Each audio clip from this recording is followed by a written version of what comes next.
wabarakatuh. Kami dari kelompok 1 akan membahas tentang etika bisnis dalam teknologi informasi. Nah, baiklah, selanjutnya kami akan mencoba menjelaskan materi tentang etika bisnis dalam teknologi informasi.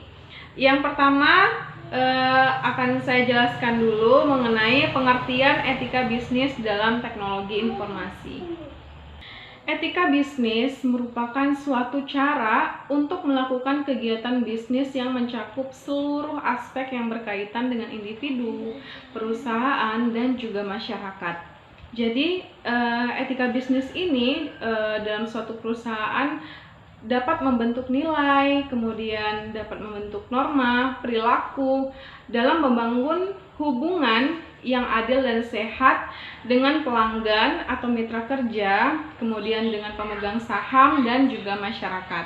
Jadi, perusahaan-perusahaan itu meyakini bahwa suatu bisnis yang baik itu adalah bisnis yang beretika. Nah, beretika di sini itu adalah bisnis yang kinerjanya itu unggul, kemudian berkesinambungan yang dijalankan dengan mentaati kaidah-kaidah etika sejalan dengan hukum dan juga peraturan yang berlaku. Teknologi informasi pada umumnya itu adalah teknologi apapun yang kegunaannya itu adalah untuk membantu manusia, seperti mengubah, kemudian membuat, atau menyimpan dan mengkomunikasikan serta menyebarkan informasi. Jadi teknologi ini menggunakan komposisi dan komunikasi berkecepatan tinggi untuk data, suara, dan juga video. Secara sederhananya, teknologi informasi itu adalah fasilitas-fasilitas yang terdiri dari perangkat keras ataupun perangkat lunak dalam mendukung dan meningkatkan kualitas informasi untuk setiap lapisan masyarakat secara cepat dan juga berkualitas. Jadi, etika bisnis di bidang teknologi informasi itu adalah pemikiran kritis yang mendasar terhadap pandangan moral terhadap perdagangan yang dilakukan oleh seseorang ataupun kelompok untuk mendapatkan laba dengan memproduksi atau menjualkan barang atau jasa untuk memenuhi kebutuhan konsumen dengan memanfaatkan teknologi informasi agar barang atau jasa tersebut dapat dijual dan dipasarkan secara luas dan juga mudah.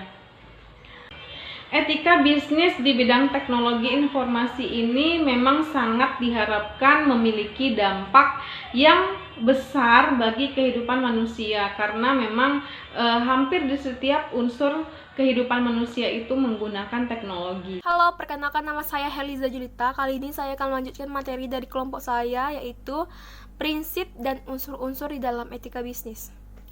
Nah, di dalam etika bisnis sendiri kita harus mempunyai rasa prinsip atau prinsip di dalam sebuah bisnis. Di antaranya itu ada sifat kejujuran, yang kedua integritas, yang ketiga memenuhi janji serta komitmen yang dibuat, yang keempat loyalitas.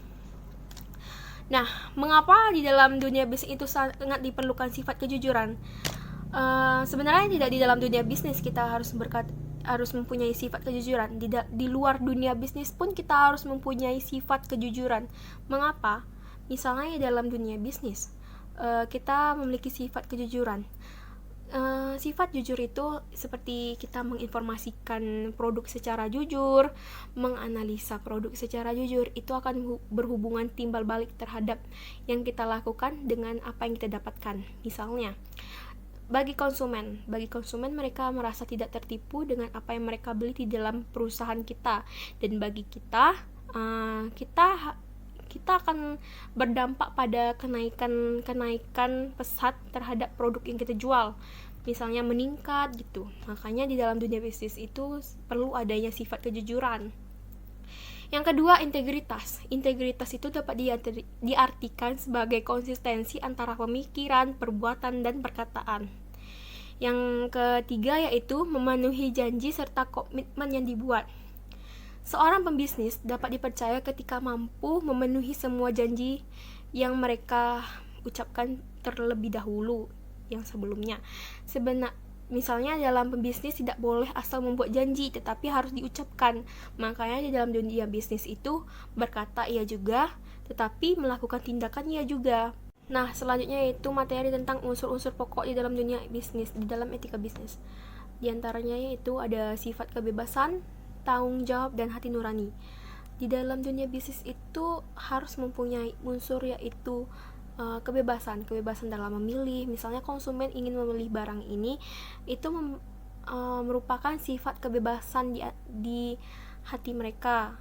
Yang kedua yaitu adanya rasa tanggung jawab di perusahaan tersebut. Misalnya konsumen tidak sengaja mendapatkan barang yang rusak, itu di sebuah perusahaan harus memiliki sifat rasa tanggung jawab untuk mengembalikan atau menggantinya dengan yang tidak rusak. Yang ketiga yaitu adanya sifat rasa hati nurani di dalam sebuah perusahaan. Misalnya seperti menginfokan atau menginformasikan barang yang dijual itu baik atau tidaknya, bagus atau tidaknya. Di dalam sebuah perusahaan harus adanya rasa seperti itu. Baiklah, saya akan menjelaskan tentang keuntungan dan kerugian teknologi informasi. Yang pertama yaitu keuntungan teknologi informasi. Dengan teknologi informasi yang baik, kita dapat memberikan dan mencari suatu informasi dengan mudah. Contohnya saja seperti mencari lowongan pekerjaan. Dengan teknologi informasi yang baik, kita tidak perlu lagi datang ke perusahaan tersebut, cukup mencarinya melalui internet saja. Yang kedua, meningkatkan layanan publik. Yang ketiga, memperbaiki dunia pendidikan. Nah, di tengah pandemi sekarang, pendidikan melalui internet itu jalan satu-satunya. Seperti menggunakan e-learning, Google Classroom, dan itu sangat membantu ketika proses belajar. Seterusnya, membuka lapangan pekerjaan dan membuka kita terhadap ide-ide yang baru. Seperti kita ingin membuat usaha apa, nah kita bisa cari itu di internet. Bukan hanya keuntungan, teknologi informasi juga memberikan kerugian. Yang pertama, menciptakan kejahatan jenis baru. Yang kedua, memperluas dunia pornografi. Yang ketiga, membuat kita jadi tidak peduli dengan sesama karena ada teknologi seperti HP. Selanjutnya, memperluas judi online. Nah, karena teknologi sekarang yang sudah sangat maju, judi pun sudah sangat mudah digunakan. Saya Elmani dari MGTA 2. Baiklah, saya akan menjelaskan keuntungan dan kerugian teknologi informasi. Yang pertama itu memudahkan orang dalam berkomunikasi dan mendapatkan informasi. Yang kedua, membuka peluang bisnis baru. Yang ketiga, mendorong proses tumbuhnya demokrasi. Yang keempat, meningkatkan kualitas dan kuantitas layanan publik, mempermudah kemampuan dan kesadaran masyarakat. Selanjutnya, memperkaya budaya, menunjang pertanian, membuka lapangan kerja dan lain-lainnya. Selanjutnya itu ada kerugian dari teknologi informasi.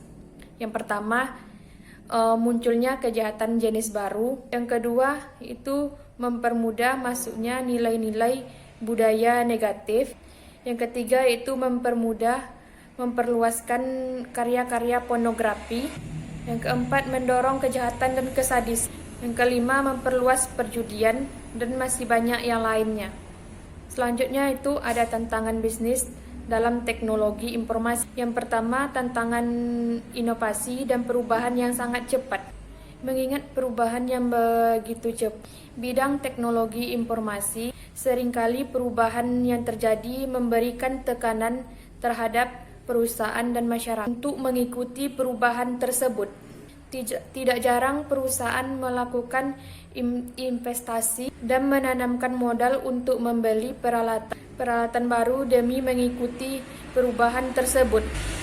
Selanjutnya itu ada tantangan pasar dan pemasaran di era globalisasi. Globalisasi menciptakan apa yang disebut lingkungan vertikal di mana setiap perusahaan diibaratkan sebagai permainan yang harus bertanding di atas tanah yang terus bergoyang. Selanjutnya itu ada tantangan pergaulan internasional. Sering terjadi bahwa perusahaan internasional mengambil tindakan yang tidak dapat diterima secara lokal di suatu negara. Selanjutnya ada tantangan sikap dan tanggung jawab pribadi. Perkembangan ilmu pengetahuan dan teknologi yang cepat memberikan tantangan penegakan nilai-nilai etika dan moral setiap individu guna mengendalikan kemajuan dan penerapan teknologi informasi bagi kemanusiaan. Baiklah, itu tadi penjelasan dari kelompok kami tentang etika bisnis dalam teknologi informasi. Kami mohon maaf bila ada kekurangan dan terima kasih atas perhatiannya. Wassalamualaikum warahmatullahi wabarakatuh.